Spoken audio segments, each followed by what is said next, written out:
So let's begin. We are here in our CAD/M class, Computer Aided Design and Manufacturing class, and we have started the chapter called Surface Solid Modeling using CAD/CAM. और surface solid modelling जब हम CAD/CAM की पढ़ रहे थे तो कल हमने जो है देखा डेफिनेशन पैरामीट्रिक और नॉन पैरामीट्रिक सरफेसेस की। What are parametric and non, पहला तो हमने ये चीज सोची कि पैरामीट्रिक नॉन पैरामीट्रिक इक्वेशंस होती क्या है, व्हाट आर पैरामीटर्स, पैरामीटर्स क्या है पैमाने किसी भी चीज के। तो हमें बात सामने आई कि हाँ, एक इक्वेशन को लिखने के लिए पैरामीटर्स की आपको जरूरत पड़ती ही है। ठीक है, इक्वेशन आपके होते हैं पी यू कॉमा वी के फॉर्म में इक्वेशन है। तो अगर उस पी यू कॉमा वी कोई इक्वेशन है, कोई पैरामीट्रिक इक्वेशन है, तो उसमें जो यू कॉमा वी है वो अगर एक्स वाई जेड पे डिपेंडेंट है और x y z further theta या फाई या कोई भी अलग वेरिएबल या कांस्टेंट पे डिपेंडेंट है, तो कहीं ना कहीं ये जो है थीटा कॉमा फाई एक पैरामीटर बन जाता है आपका यू कॉमा वी को डिफाइन करने के लिए। और ये यू कॉमा वी को डिफाइन करने के लिए अगर पैरामीटर बन जाता है यू कॉमा, ये जो थीटा है, ये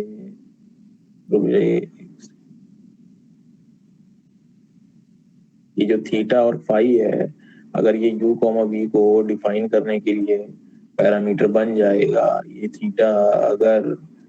थीटा अगर यू कॉमा वी को डिफाइन करने के लिए पैरामीटर्स बन जाएगा, यहाँ पे पैरामीटर्स को बन जाएगा, ये इस बात का सूचक है, ये इस बात का सूचक है कि थीटा कॉमा फाई आपका एक तरह से पैरामीटर है यू कॉमा वी को बनाने के लिए। ठीक है, तो उसी तरह मैंने एक एग्जांपल दिया था कि आपके कॉलेज में पढ़ने का योग है वो आपका डिपेंड करेगा कि आपके फीस भरने की कितनी क्षमता है। और फीस भरने की क्षमता दो चीजों पे डिपेंड करेगी, या तो आपके फादर की बहुत अच्छी फाइनेंशियल स्टेटस हो, या फिर दूसरा अगर गवर्नमेंट से आप स्कॉलरशिप ले रहे हैं तो गवर्नमेंट कितना टाइमली स्कॉलरशिप दे रही है। ठीक है, तो आजकल कोरोना पैंडेमिक में चलिए बहुत सारी चीजें रिलीव हैं, पर फिर भी एक जनरल मैंने बात करी है, इसका क्या कहते हैं एक्सेप्शंस पे आप मत जाइए। तो पैरामीटर्स की हमने एक मोटी मोटी डेफिनेशन की पढ़ ली थी, और उसके बाद पैरामीटर्स में हमने कोशिश की थी कि हम इक्वेशन के तौर पे समझ जाएं। तो हमने देखा कि u comma v x comma y comma z पे डिपेंडेंट है, और ये इक्वेशन पाई थीटा या टी एक्सेट्रा अलग वेरिएबल पे अगर डिपेंडेंट हो जाए, डिपेंडेंट अगर अलग चीजों पे ये हो जाए, तो ये जो है पैरामीट्रिक इक्वेशन बन जाती है, पैरामीट्रिक इक्वेशन बन जाती है। ठीक है, तो अब ये समझिए ये किस तरह से पैरामीट्रिक इक्वेशन है। ठीक है, इसमें x comma y comma z, x comma y अगर T square plus one T plus three इस पे डिपेंड बने हुए हैं, तो ये जो है कहीं ना कहीं पैरामीट्रिक इक्वेशन बन जाएगी इसमें। ठीक है, अब हमने ये तो आपको मैंने मैथ के लिए मोटी मोटी बात बता दी, मैथ्स को लेके और समझाने के लिए कॉन्सेप्ट लेके बात छोटी सी मोटी सी बता दी। तो अब अगर हम इसको समझें डिजाइन पॉइंट ऑफ व्यू से कि हाँ भाई डिजाइन में इसका कहाँ इस्तेमाल है, डिजाइनिंग में कहाँ इस्तेमाल है, तो डिजाइन में आपका इस्तेमाल है वेरिएबल को सेपरेट करने के लिए, है ना, जिसमें आप जो है हर वेरिएबल को एक ही मानते हुए चलते आ रहे हैं। ठीक है, तो ये वहां पे काम आ सकती है। ठीक, आपको ज्यादा ग्रेटर डिग्री ऑफ फ्रीडम को डिफाइन करने के लिए जो है ये सारी चीजें आती हैं, ग्रेटर डिग्री ऑफ फ्रीडम को। ठीक है, कितना ज्यादा किसमें फ्रीडम है। अब मैंने कल ग्रेटर डिग्री ऑफ फ्रीडम के बारे में बात बताई थी कि डिग्री ऑफ फ्रीडम होता क्या है। ये थोड़ा सा रिलेटेड है आपके टोम के कॉन्सेप्ट से, डिग्री ऑफ फ्रीडम, या फिर मैकेनिक्स के कॉन्सेप्ट से। ठीक है, फिजिक्स से बात रिलेटेड है कि कितने इंडिपेंडेंट वेरिएबल्स में कोई भी चीज जो है अपना मोशन इंडिपेंडेंटली दिखा सकती है, वो होता है आपका डिग्री ऑफ फ्रीडम। तो एक्स वाई अगर आर और थीटा डिपेंडेंट है, एक्स कॉमा वाई जो है आपकी, अगर आर और थीटा पे डिपेंडेंट है, तो आर और थीटा ये जो हो जाएंगे, ये हो जाएंगे पैरामीटर्स। ठीक है, ये इसके पैरामीटर्स हो जाएंगे एक्स कॉमा वाई की पोजीशन को डिफाइन करने के लिए, जैसे कि आप इस इक्वेशन में देख पा रहे हैं। x is equals to r cos theta, y is equals to r sin theta, r पे डिपेंडेंट है, थीटा पे डिपेंडेंट है, r थीटा डिपेंडेंट है, ये इसके पैरामीटर्स हो गए। ठीक है, तो हमने इसमें देखा था कि x, y अगर कोऑर्डिनेट्स हैं, तो किसी लाइन को अगर मूवमेंट करनी है x, y के कोऑर्डिनेट्स में, तो या तो वो इस तरह से स्विंडल में मूव करेगा, जैसे कि ये देख लीजिए आपका घूम रहा है, ऐसे ऐसे मूव करेगा, या तो आगे पीछे लाइन को मूव कर सकती है। तो लाइन की जो इंडिपेंडेंटली जो आप मोशन को डिफाइन करने की जरूरत है, तो उसके लिए सिर्फ और सिर्फ दो चीजों की जरूरत पड़ेगी, आर और थीटा की। ये तो इसके तो पैरामीटर्स हैं। ठीक है, सो ये इसके इंडिपेंडेंट जो है पैरामीटर्स हैं। ठीक है, तो फिर हमने देखा कि ये डिग्री ऑफ फ्रीडम है यहाँ पे भी है। किसी भी लाइन को लोग बनाते थे ऑटोकैड में, तो हम लोग को क्या पता चलता था कि भैया आर में क्या वैल्यू है, थीटा में क्या वैल्यू है। आपसे पूछता था, जब भी आप ऑटोकैड में एल कमांड लिखो और एंटर मार दो, तो आपसे आर की वैल्यू पूछेगा, आपसे थीटा की वैल्यू पूछेगा। तो फिर आर और थीटा की आप वैल्यू लिखते थे, एक लाइन बन के जो है स्क्रीन पे चली आती थी। ये लाइन आपको जो है कहीं ना कहीं लाइन बन के चली आती थी। और फिर अगर मान लीजिए थीटा आपने जो है कोई भी वैल्यू डाली, थीटा की आप मान लीजिए 1050 भी वैल्यू डालते हैं, जैसे मैंने यहाँ पे एग्जांपल में दिया 1050 थीटा की वैल्यू, तो थीटा की वैल्यू 1050 में देखेंगे कि वो n 360 डिग्री प्लस x में हो जाए, n 360 डिग्री प्लस x, ये इस तरह से डिफाइन हो सकता है कि नहीं। ठीक है, यानी नंबर ऑफ कितने टर्म्स हैं, n जो है नंबर ऑफ रेवोल्यूशंस हो जाएगी, और कितना उसके अलावा है। ठीक है, तो आप उसको उसमें डिफाइन कर सकते हो। ठीक है, तो देख लीजिए 1050 है, तो उसको 720 और उसके ऊपर 330 और घुमा दो, तो -30 आ जाएगा। थीटा इक्वल टू -30, मोटी मोटी बात निकल के चली आएगी। आपने ये चीजें अपने 11th क्लास में जब आप ट्रिग्नोमेट्री की स्टार्ट कर रहे होंगे तब पढ़े होंगे, या फिर 9th क्लास में जब ट्रिग्नोमेट्री की स्टार्ट की होगी, तो कहीं ना कहीं आपको एक रफ आइडिया वहां पे जो है दिया गया होगा इस चीज का।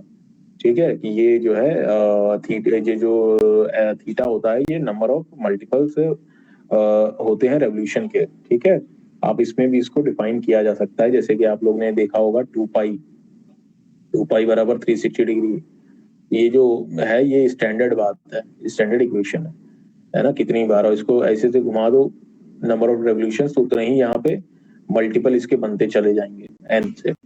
ठीक है, तो जो x वैल्यू निकल के आएगी अलग से, वो होगी, वो आपकी असली जो है थीटा स्लोप आएगी। ठीक है, तो हमने ये बताया था कि डिजाइनर को कैड कैम की जरूरत है, तो डिजाइनर देखिए कहाँ कहाँ जो है काम में आते हैं। डिजाइनर जो है टॉप आपके कहाँ कहाँ, पहले तो आपके जो है आर्किटेक्ट हो गए, civil engineer, interior designer, machine designer, AutoCAD, CAD CAM, CATIA, electrical में भी आपके डिजाइनर हैं, मैटलैब वगैरह से।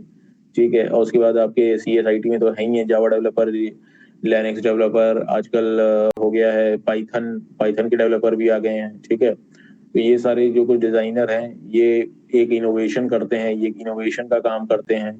ठीक है, तो ये इनोवेशन का काम करते हैं, इसलिए हाईली पेड होते हैं। और आपकी जो है इंडिया एडमिनिस्ट्रेशन भी जो होती है इनोवेशन ही का काम करती है। इंडिया एडमिनिस्ट्रेशन में आपकी गवर्नमेंट खुद आती है, MLA MP आ गए, IAS PCS आ गए, बाकी IEPS आ गए, ब्यूरोक्रेट्स आ गए। तो कहीं ना कहीं ये जो है ये इनोवेशन का काम करते हैं। चाहे गूगल हो ले लो, चाहे आप गूगल का ले लो एग्जांपल, फेसबुक का ले लो, माइक्रोसॉफ्ट का ले लो, ट्विटर का ले लो, कहीं का भी आप एग्जांपल ले लीजिए, तो ये कहीं ना कहीं इन्होंने इनोवेशन किया है, लाइफ को 360 डिग्री सबकी चेंज कर दिया है, लोगों को सोचने का जो है नजरिया बदल दिया है, जिंदगी जीने का एक नया रास्ता दिखा दिया है। तो कहीं ना कहीं ये लोग जो हैं इन्होंने जो है वर्ल्ड को एक नया रास्ता दिखाया है। फर्स्ट ऑफ ऑल जो इंजीनियर्स थे, जिन्होंने पहली बार इंजन बनाया था, रेल इंजन, ठीक है, डीजल इंजन जो अपना बनाया था, आपका स्टीम इंजन जो पहला बना था, तो कहीं ना कहीं वो भी एक इनोवेशन था। लोकोमोटिव्स को आना, तो ये इनोवेशन था। तो they were when it was in the phase of innovation, तो the profession got highly paid, engineers were highly respected in the society, है ना।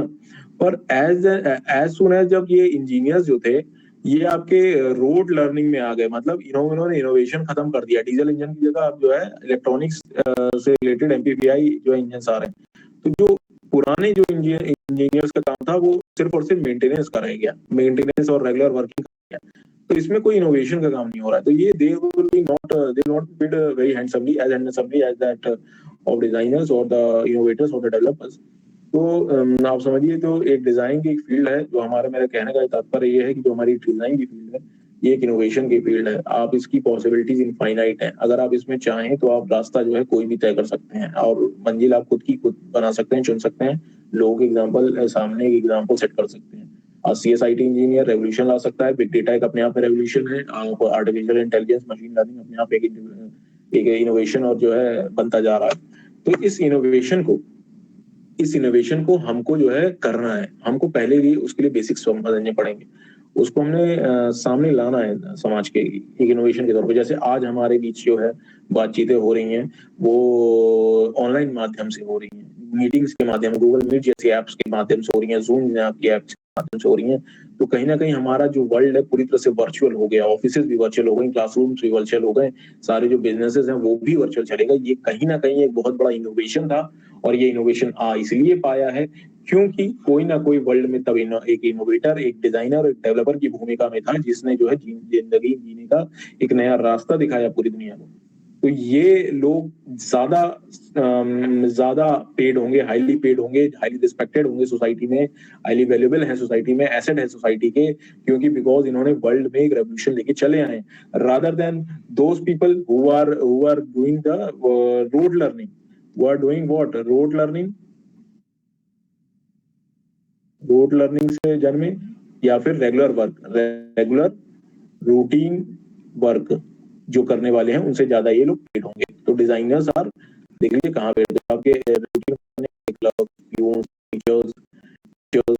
सिक्योरिटी, नॉर्मल स्टाफ, और आप जितने भी एग्जांपल ले सकते हैं नॉर्मल वाले, उसमें आपको जो है किया जा सकता है। इनफैक्ट एडमिनिस्ट्रेशन में भी देख लिया जाए तो आपके जो ग्राम के प्रधान हो गए, चाहे आपके जो है जिला पंचायत अध्यक्ष हो गए, चाहे आपके जो है MLA MP हो गए, चाहे आपके जो है DM SDM या फिर SSP हो गए, SSP हो गए, या जो ब्यूरोक्रेसी में जो लोग बैठे हैं, सेक्रेटरी, और चाहे आपके प्रधानमंत्री, चाहे मुख्यमंत्री, ये लोग को भी क्यों ज्यादा सम्मान और ये काहे वैल्यू हो जाती है पोस्ट? क्योंकि इनके पास भी एक इनोवेशन करने का मौका होता है। ये समाज में एक सामाजिक जो है बदलाव ला सकते हैं। ये कहीं ना कहीं एक बहुत ही तार्किक तौर पे जो है चीजों को बदल सकते हैं। समाज का पूरा ढांचा, चाहे इंफ्रास्ट्रक्चर, ये पूरी तरह से बदल सकते हैं। सोशल इंफ्रास्ट्रक्चर हो, चाहे आपका फिजिकल इंफ्रास्ट्रक्चर हो, चाहे वो लर्निंग हो, चाहे वो लोगों का वे ऑफ लिविंग हो, इनको चेंज करने का डायरेक्टली मौका मिलता है। That's why they are also highly paid, these administrators are highly paid, these statesmen are also highly paid, and they are highly respected in the society. So one should understand that the term innovator, developer, or designer, it doesn't constrict to just a domain, or just a field, or just a branch of engineering. It can vary. It can vary to other fields, non-specified, specified, whatever you can take. जैसे आपके doctors हैं, surgeons हैं, वो भी एक innovator की भूमिका कई बार निभाते हैं। आपके जितने भी ये माइक्रो बायोलॉजिस्ट हो गए हैं, जितने भी आपके साइंटिस्ट हो गए हैं, जितने भी आपके ये आपके बायोमेडिकल साइंसेस के लोग हो गए हैं, ये कहीं ना कहीं ये लोग भी इनोवेशन की भूमिका निकाल रहे हैं, because they are also doing some new kind of research. So इनकी भी वैल्यू कहीं ना कहीं, इनके वर्क की वैल्यू कहीं ना कहीं बढ़ जाती है। तो इसलिए आप समझिए कि एक डिजाइनर से आप इनोवेशन की दुनिया में कदम रख रहे हैं। आप जो ये जो चीज पढ़ेंगे, ये कहीं ना कहीं बहुत ज्यादा आपको फायदा देने वाली है आगे। सो हम लोग अब आगे थोड़ा बढ़ते हैं। We are going to move forward. हमने इसकी डेफिनेशन बहुत ही तो देखिए, मैंने बताया था कि आपके x, y कोऑर्डिनेट्स हैं। कि जो x, y कोऑर्डिनेट्स है, इसको अगर 360 डिग्री के मल्टीपल्स में आप जो है प्रेजेंट करिएंगे, तो अगर 360 डिग्री के मल्टीपल्स में प्रेजेंट करेंगे, तो जैसे θ1 अगर 225 डिग्री है, θ2 आपका 380 डिग्री है, तो इसको 380 को आप लिखने के लिए 360 डिग्री प्लस x लिख सकते हैं, है ना। आप किसी भी थीटा को नंबर ऑफ रिवोल्यूशन, मतलब थीटा को number of revolution into 360 degree plus x जो अलग वैल्यू है उससे आप लिखेंगे, ठीक है। तो θ2 जो है आपका 30 डिग्री हो जाएगा। अगर आपने जो है कोई वैल्यू ले ली है, जैसे 390 डिग्री ले ली, तो आपके थीटा जो है, हम लोग जो है नॉन पैरामीटर के बारे में हम पहले बता चुके थे। इंडिपेंडेंट वेरिएबल्स हैं, वहां पे किसी और तीसरे और डेरिवेटिव पे वो डिपेंडेंट नहीं होंगे। जैसे आपका dy by dx x cube plus 1 है, तो आप और इसमें y जो है x क्यूब प्लस 1 होगा, तो जो x है जो अगर t और थीटा या फिर अगर तीसरे किसी वेरिएबल पर अगर डिपेंडेंट नहीं है तो वो नॉन पैरामीट्रिक इक्वेशन बन गई। ठीक है, तो हमें अब जो है अब मोटा मोटा हमें क्या कहते हैं कि पैरामीट्रिक नॉन पैरामीट्रिक में डिफरेंस समझ में आ गया। और इसका जो एक एग्जांपल है मोटा मोटा वो ये है कि y जो है x क्यूब प्लस 1 की अगर इक्वेशन है तो और x अगर फंक्शन नहीं है थीटा फाई या फिर t का, तो यहाँ पे जो है जैसे मान ले आपकी कॉलेज में पढ़ने की जो है हैसियत है कॉलेज में, वो डिपेंड कर रही है पिताजी की कमाई पे या फिर सरकार की स्कॉलरशिप देने की क्षमता पे, या फिर मैंने इसे राइम करते हुए बताया था कि सरकार की खुदाई, तो ये स्कॉलरशिप देने की क्षमता। तो अगर मान लीजिए कि अब हम ये तीसरा फैक्टर नहीं कंसीडर करें कि भाई पिताजी की कमाई किस चीज पे डिपेंडेंट है, मान लीजिए कोरोना काल में नहीं हो रही कमाई, या फिर हम जो एक अलग सा डेरिवेटिव है उसको हम जैसे नहीं कंसीडर कर रहे हैं, जैसे नॉट इसका theta comma phi comma t हम इसको नहीं कंसीडर कर रहे हैं, तो कहीं वो नॉन पैरामीट्रिक इक्वेशन बन जाएगी। ठीक है, वो डायरेक्टली डिपेंडेंट हो जाएगी उस चीज पे।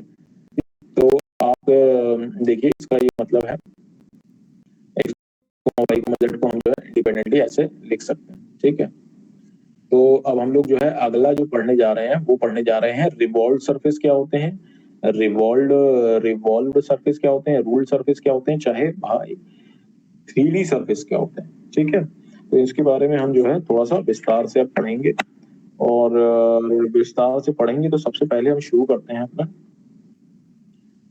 सबसे पहला जो हम अपना कॉन्सेप्ट शुरू करने जा रहे हैं वो शुरू करने जा रहे हैं रेवोल्यूशन का, रेवोल्यूशन या फिर रिवॉल्व, रेवोल्यूशन या फिर एक रिवॉल्व सरफेस का। इस कॉन्सेप्ट को अब हम जो है थोड़ा सा आगे बढ़ाने जा रहे हैं। ठीक है, व्हाट इज रेवोल्यूशन और व्हाट इज रिवॉल्व सरफेस। ठीक है, देखिए किसी ऑब्जेक्ट को हमने अपने ऑटोकैड में भी पढ़ा था, एक रिवॉल्व नाम का कमांड आया था, रिवॉल्व, और रिवॉल्व में आपको उसके बाद आपसे पूछा था थीटा जो है जनरली 360 डिग्री लिख देते थे, तो जो है एक ड्राइंग थी वो पूरी तरह उसके अलाउ रिवॉल्व हो जाती थी। ठीक है, यानी ये जो रेवोल्यूशन है ये मेथड है 3D ज्योमेट्री को बनाने का, method of making 3D geometry. एक 2D ऑब्जेक्ट से आप 3D ज्योमेट्री बना सकते हैं, चाहे आप 1D से भी आप 3D ज्योमेट्री बना सकते हैं। और ये किस तरह से बना सकते हैं, बाई रोटेशन, रोटेट करके, रोटेशन ऑफ एन ऑब्जेक्ट,